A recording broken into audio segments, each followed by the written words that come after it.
He is a sports media professional who has worked in the sports gambling space, NFL Network, with Major League Baseball, Fox, you name it. It is Mark Perez. He joins me to talk about his career and his life. He's on Twitter at mperezNFL. I'm Bryan Fenley, a national anchor at Fox Sports Radio, and I'm on Twitter at Bryan Fenley. Mark, it is an honor. It is a pleasure to have you on. Who was the first boss in your come up in the business that took a chance on you that you owe a lot of gratitude towards? Well, I started a long time ago. Like in television years, it's like ancient history. But a guy named back at the prime ticket days, if Yeah. you are local to Southern California, guy named John Riley. Uh, he used to work at ESPN. He was the executive producer of Press Box. And so I had a friend of mine from college that had started interning there. And he said, "Hey, I'll put a good word in for you." And I met the guy. I interned there for, geez, this is starting in like '94. So I interned there for about 2 years. And this was back when internships were not paid. So I had a Ah, job during the day where I woke up at 5 a.m., started work at 6, worked a full day, then went to press box in Century City and worked a full shift there. Then made my way back home and started the whole thing. I did that like 5, 6 days a week. So, it's one of those things where like you look back on it and I remember thinking about it to myself, going, look, physically that was brutal, but I was young, so it was, what else was I going to do? Um, and you ask yourself, how bad do you want this? yes. And for me, there was no other path. Like I had known what I wanted to do when I was 16, and I knew I wanted to be in sports television. Sports had always been a passion of mine for ever since I was a little kid. Um, and went to school for it. Came out here to California to make that happen, and so when I asked myself that question, I was like, well, sure. I mean, what else? This is it. I mean, it's sink or swim time. So and it was kind of a long road to get to where I finally got on. But and a lot of that had to do with just being the grind, Yeah. and that's really kind of what television is about for the most part, is the grind. You gotta be able to work through that kind of stuff, and so uh, for me, there was no other path. You said that when you were 16, that is when you knew definitively that this was the industry that you wanted to go into. What happened at 16 to tip you off that this was the only way you were going to go? It's funny. Like I was sitting watching the baseball playoffs in 1986, 86. The Mets and the Astros were playing. First of all, I'm from Houston, big Astros fan. Don't care if you don't like us. Um, so I remember making a comment about what whoever the announcer was. God, I can't remember who had that game. I think it was ABC, so it might have been Al Michaels. Um, and I remember my dad walked by and he said, "You know what? I think you would be great doing that." And I was like, "You know what? That sounds like a good idea." And it just flourished in my head from there. So I paid more attention to how things were done in television, um, and I just fell in love with it. I was like, well, there's no, I mean, this could be the coolest job ever, and it certainly has been. There's been ups and downs, obviously, because that's the way it is for every industry that you participate in. But for me, like I said, it was the way to live my passion, which is sports. More ups in your future, but I wanted to ask you, as far as looking back, what is the most prominent up in your prior history that you recall when it comes to your career and what you did?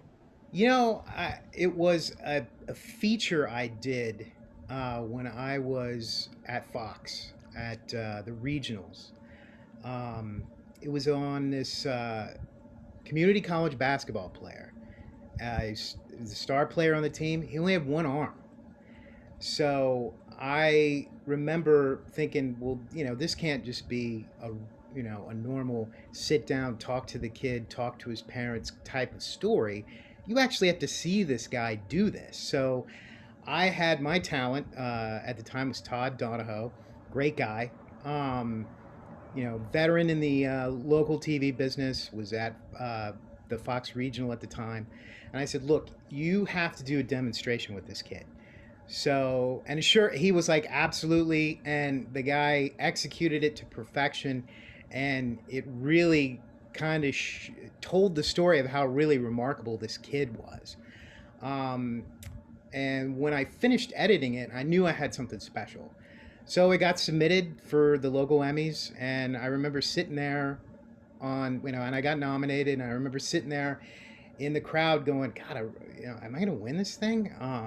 Sure enough, they called my name up, and I remember walking up to the stage, and Todd was speaking about telling the story and how he told the story, and then I wanted to say a quick few words to about Todd and his his career in local LA TV, and I remember standing there, and there was like 500-600 people in this room, and I'd never been in front of that, so I almost froze for a second, but I was able to get it out. And I remember when I finished and I got home, I was like, wow, that's something I'll probably remember for the rest of my life.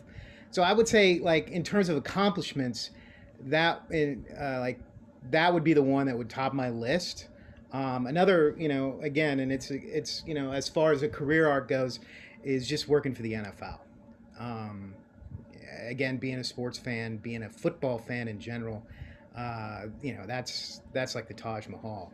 And the fact that they were out here was just, it was it was opportunistic because I didn't have to move. I didn't have to move from Southern California.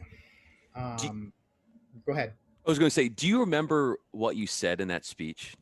Honestly, it was really as simple as saying, "Look, I'd like to thank, I'm Mark Perez, I'm the producer of this piece, and I was like, I'd like to thank Todd Donahoe for, not only his work on this piece, but the last 25 years that he has dedicated himself to Southern California sports, and I got a really good applause, and I remember thinking he had already walked off stage, and I was like, did he even hear, my little tribute to him?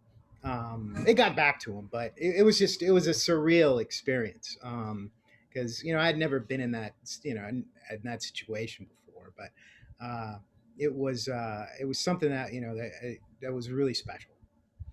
Speaking of surreal, working for the NFL Network certainly I would think would have those sort of feelings, particularly being on the Red Zone project and working in that space. What were the biggest thrills that you can recall, and getting to work with guys like Allan Flowers and seeing this thing grow as much as it has? Um, First of all, it's like being able to watch every game at once. So if you're an NFL fan, it's like it's like candy. Yeah. You just can't get enough of it.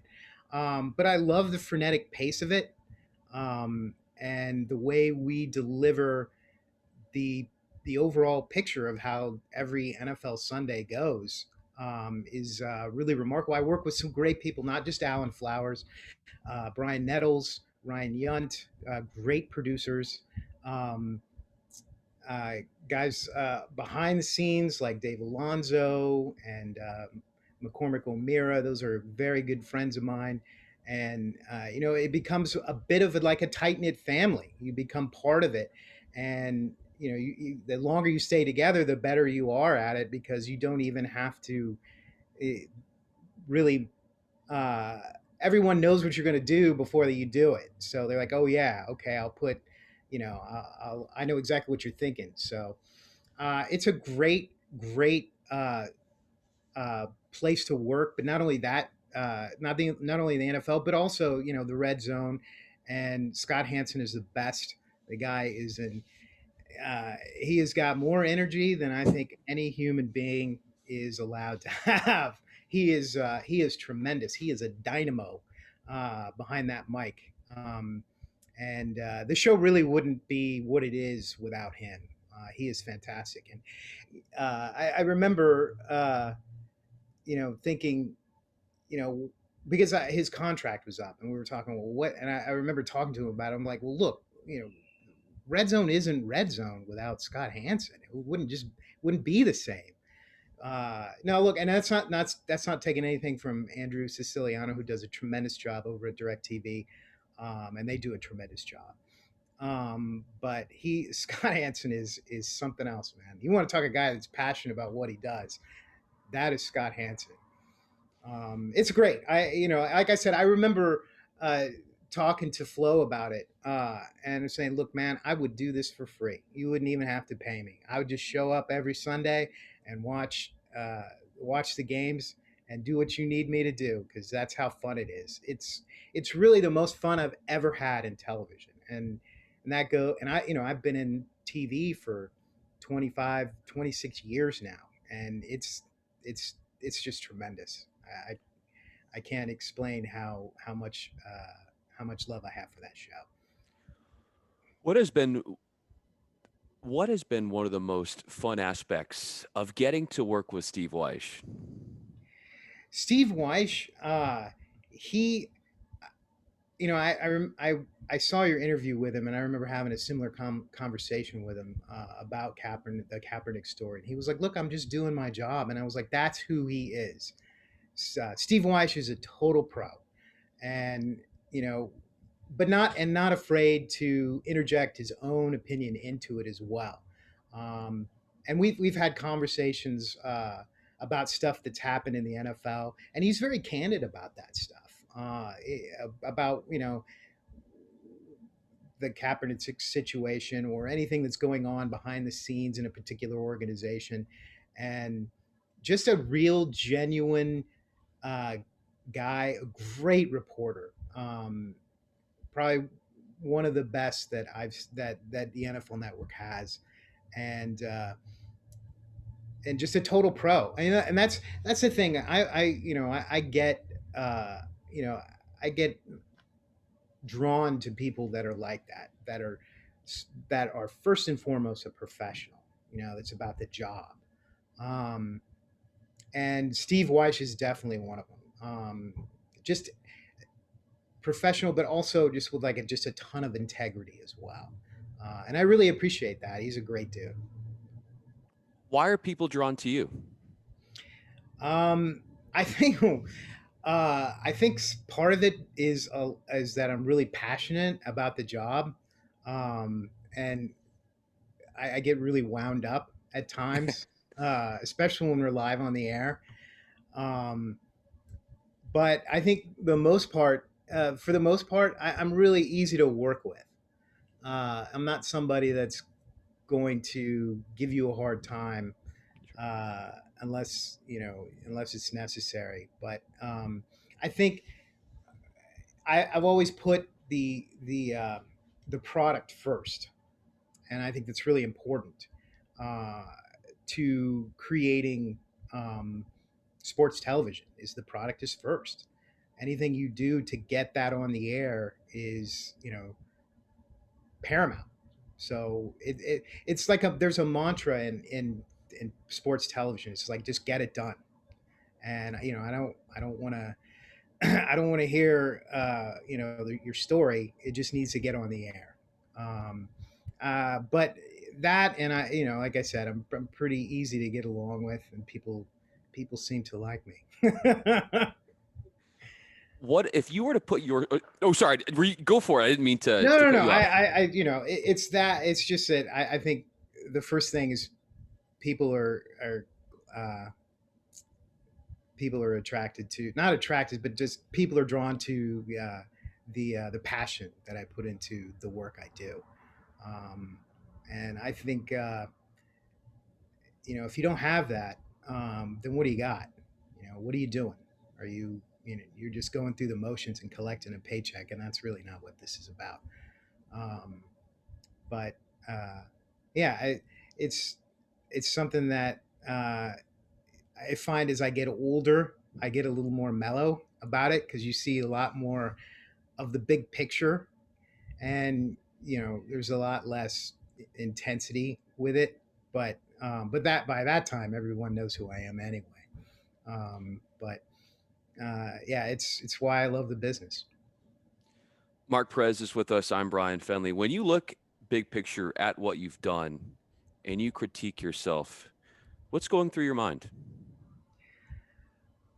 Well, I think the one thing is, you're always wondering, like, am I portraying myself as how people see me? Do I, is what I'm telling you about myself, is that really how people see me? And you don't know the answer to that really, but it's more of a feeling that you get with people that work with you, and uh, I think another question that usually gets answered is, do I trust this guy? And do I trust him to get the job done? And I think the answer is always yes. At least it has been throughout my career. So that's the one thing the one thing I want to get across when people get to know me is, like, look, I have two things that are is really those. This is my motto. You treat everything the same, regardless of how small or how big it is, because the small things eventually turn into the big things. And be a professional. Um, treat others. It's like the golden rule. Golden rule: treat others as you would like to be treated. Sometimes it doesn't always happen that way, because the passion gets into it. But in the end, that's really how I want to be seen, is through the eyes of that kind of lens.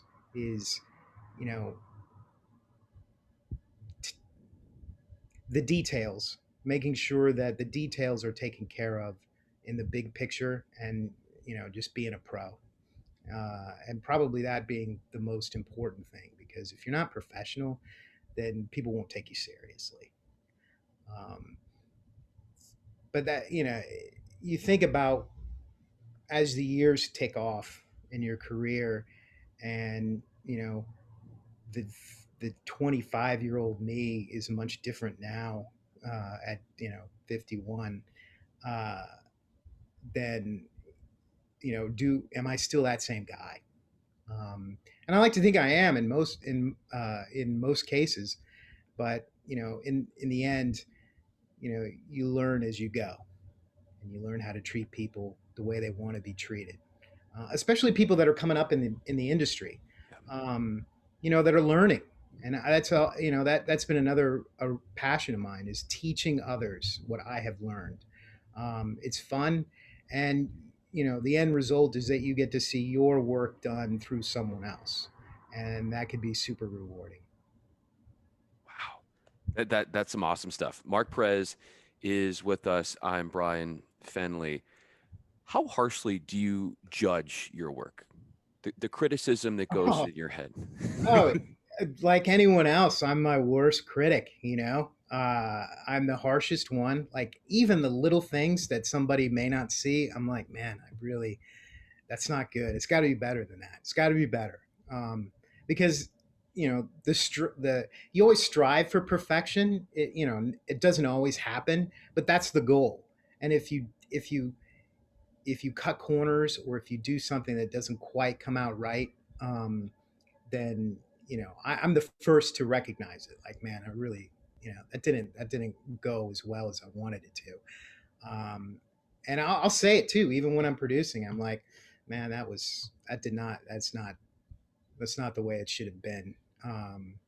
And it's how you deal with that, that that'll make you better each day.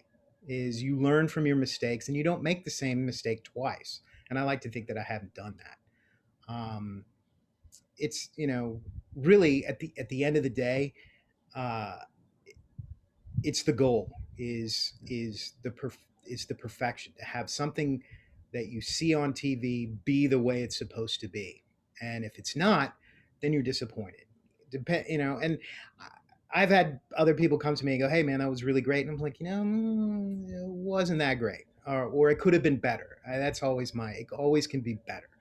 Um, because you have this picture in your head that you want to get out, and if it doesn't get out the way you want it, you get, I get super frustrated, and I'll agonize over it.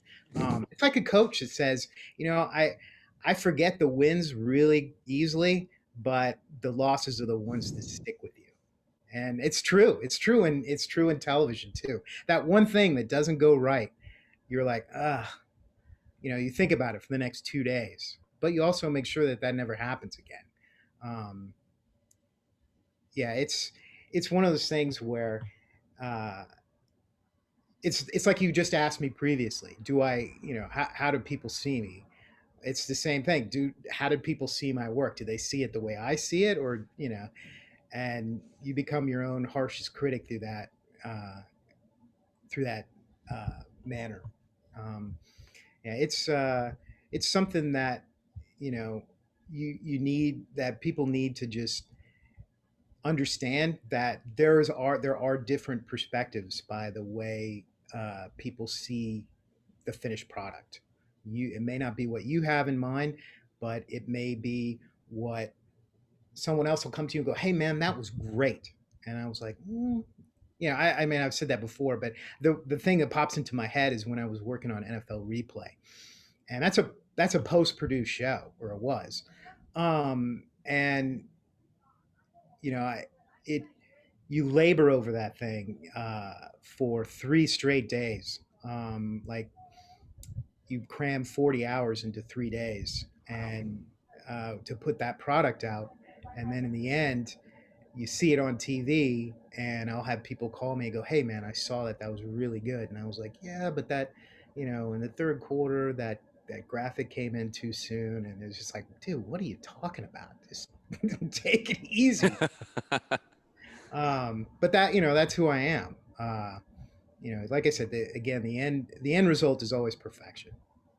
Yeah, you wouldn't be where you are. You wouldn't have accomplished all this if you didn't have that feeling that I could always get better. Because if you're not like that, then you're complacent and you're not going the places that you're going. I wanted to leave with this, end up with this question. And Mark Perez is with us. I'm Bryan Fenley.